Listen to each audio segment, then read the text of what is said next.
महाभारत का युद्ध बस शुरू ही होने वाला था। कुरुक्षेत्र के मैदान में दोनों विशाल सेनाएं आमने सामने खड़ी थीं। लेकिन क्या कभी इस बात पर विचार किया गया है कि जब इंसान के मन में डर बैठ जाता है तो उसके बोलने का तरीका कैसे बदल जाता है?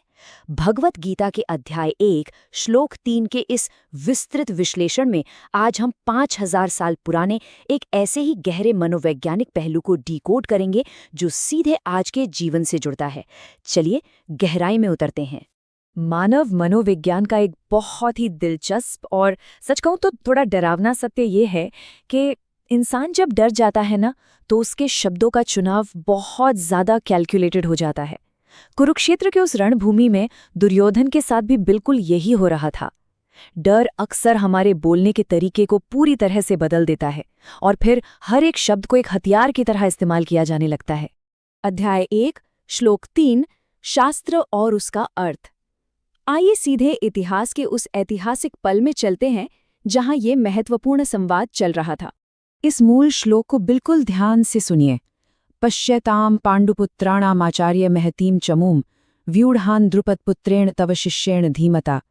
इन प्राचीन शब्दों की गूंज को अगर गहराई से महसूस किया जाए तो इसमें एक अजीब सी बेचैनी साफ दिखाई देती है।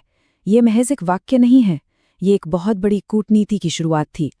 अगर इसे सरल हिंदी में समझें तो दुर्योधन अपने गुरु द्रोणाचार्य से कह रहा है, हे आचार्य, पांडुपुत्रों की इस विशाल सेना को देखिए जिसे आपके बुद्धिमान शिष्य द्रुपद पुत्र धृष्टद्युम्न ने बड़ी कुशलता से सजाया है। अब ऊपर से देखने पर तो ये बस एक साधारण सी जानकारी लग रही है ना, जैसे कोई शिष्य अपने गुरु को सामने खड़ी सेना दिखा रहा हो। The hidden strategy, decoding the manipulation. कहानी यहाँ खत्म नहीं होती। असल में इन सीधे साधे शब्दों के पीछे महज जानकारी देना उद्देश्य था ही नहीं, इसके पीछे एक बहुत ही चालाकी भरी रणनीति काम कर रही थी। यहाँ जिस बात पर सबसे ज्यादा ध्यान देने की जरूरत है वो है ये 4 शब्दों का विशेष फ्रेज, तव शिष्येण धीमता, यानी आपके बुद्धिमान शिष्य द्वारा।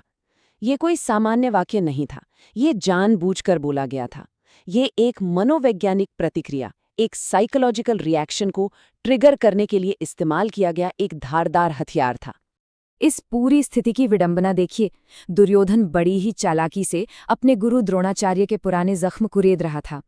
वो उन्हें याद दिला रहा था कि ये जो धृष्टद्युम्न सामने सेनापति बनके खड़ा है ना, इससे युद्ध कला तो खुद आपने ही सिखाई थी, लेकिन इसका जन्म ही आपका वध करने के लिए हुआ है। ये एक ऐसी कड़वी सच्चाई थी जिसे याद दिलाकर दुर्योधन अपने गुरु के अंदर एक तीखी प्रतिक्रिया भड़काना चाहता था। Psychological pressure. दुर्योधन का दिमाग उस समय युद्ध के मैदान में कैसा भारी मानसिक दबाव बनाया जा रहा था, इसे समझना बेहद जरूरी है। बाहर से अगर देखा जाए तो दुर्योधन एकदम शांत, रणनीतिक और आत्मविश्वास से भरा कूटनीतिज्ञ दिख रहा था, लेकिन अंदर की सच्चाई बिल्कुल अलग थी। असल में वो पांडवों की उस विशाल सेना और उनकी शक्ति को देखकर बुरी तरह घबरा चुका था, पूरी तरह से असुरक्षित महसूस कर रहा था। होता है ना ऐसा, डर अक्सर खुद को आत्मविश्वास और कूटनीति के झूठे मुखौटे के पीछे छिपाने की कोशिश करता है। तो इस पूरे मैनिपुलेशन, इस हेर फेर का अंतिम लक्ष्य क्या था? दुर्योधन के दिमाग में 2 स्पष्ट कदम थे। पहला, गुरु द्रोणाचार्य के अंदर गहरा क्रोध और भावनात्मक दबाव जगाना, और दूसरा, उन्हें अपनी पूरी विनाशकारी शक्ति के साथ युद्ध करने के लिए मजबूर कर देना। घबराहट में चली गई ये एक बेहद सोची समझी चाल थी। The reality of modern times, आज का मैनिपुलेशन। देखिए, ये कोई पुरानी ऐतिहासिक केस स्टडी भर नहीं है, ये सीधे हमारी आज की मनोवैज्ञानिक वास्तविकताओं से जुड़ती है, जो हमारे आसपास हर दिन घटित हो रही हैं। आज के आधुनिक समय में भी ऑफिस पॉलिटिक्स हो, बिजनेस डील्स हों, राजनीतिक मंच हों या फिर हमारे अपने व्यक्तिगत रिश्ते, भावनात्मक हेरफेर हर जगह पनपता है।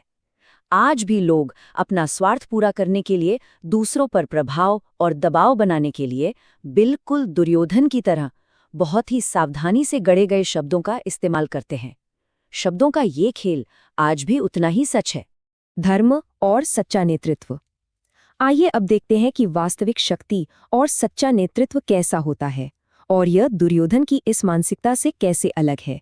जो लीडरशिप डर पर आधारित होती है वो हमेशा मैनिपुलेशन और दबाव पर ही टिकती है, लेकिन इसके विपरीत सच्चा नेतृत्व बिल्कुल अलग है। वो पूर्ण सत्य और आपसी विश्वास की नींव पर खड़ा होता है। एक सच्चे लीडर को कभी भी डर या चालाकी का सहारा नहीं लेना पड़ता, वो अपने आप में पूर्ण होता है। तो क्या चालाकी और मैनिपुलेशन कभी भी सच की जगह ले सकते हैं? एक पल के लिए इस पर गहराई से विचार कीजिए। छल कपट का रास्ता शुरुआत में भले ही बहुत आसान और आकर्षक लगे, लेकिन अंत में वो हमेशा खोखला ही साबित होता है। और यही इस पूरे विश्लेषण का सबसे गहरा, जीवन बदल देने वाला निष्कर्ष है। जब इंसान सत्य के खिलाफ खड़ा होता है, तब उसे दूसरों को मैनिपुलेट करने की जरूरत पड़ती है। लेकिन जो धर्म के मार्ग पर चलता है, जो सच्चाई के रास्ते पर होता है, उसे किसी भी तरह की चालाकी की कोई आवश्यकता नहीं होती। उसका सच ही उसकी सबसे बड़ी ताकत होता है। क्या कभी असल जिंदगी में ऐसे शब्दों के जाल का सामना करना पड़ा है, जहां किसी परिस्थिति को मैनिपुलेट करने की कोशिश की गई हो? इसके बारे में अपने विचार नीचे कमेंट्स में जरूर साझा करें। और हाँ, अगर इस प्राचीन ज्ञान को ऐसे ही गहराई से समझना है, तो गीता के अगले श्लोक के विश्लेषण के लिए चैनल को सब्सक्राइब जरूर करें। अगले अध्याय में एक नई सीख के साथ फिर मिलेंगे।